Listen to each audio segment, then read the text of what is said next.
hazavihetitek, és egy hétig hozzátok. Jó?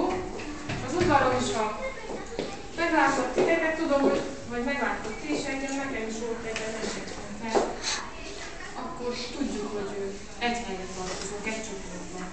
Szép.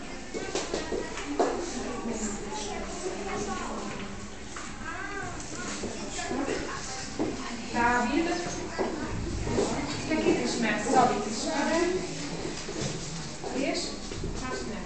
Mondd meg a teljes nevet. Professzor Krisztián.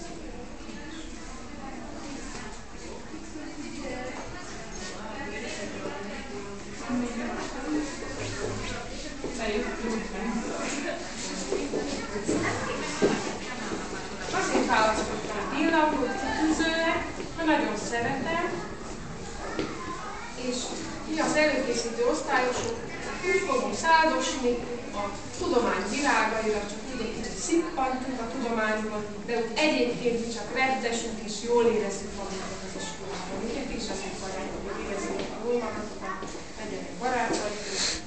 Dani? Na,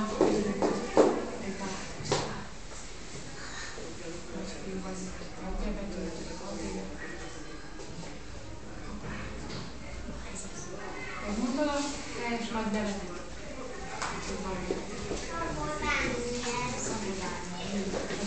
És ki köszönöm szépen? Senki. Most már ismered őket, mert bemutatkoztak. Szabi?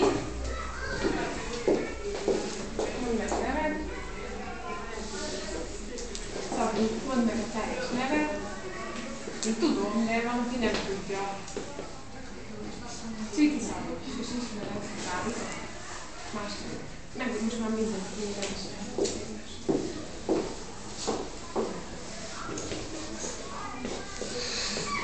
Ha hoztatok játékot, véletlenül, akkor holnap. Jó. Ha nem hoztatok, akkor én hoztam egy párat, ezeket a várokat is kitehetitek. Na jó, aki hozott, az kiteheti a polcra ezeket a várokat is, és még azok a szekrényről. Addig a szülőket megkérem, jöjjenek közelebb az asztalhoz, amikor a gyerekek meg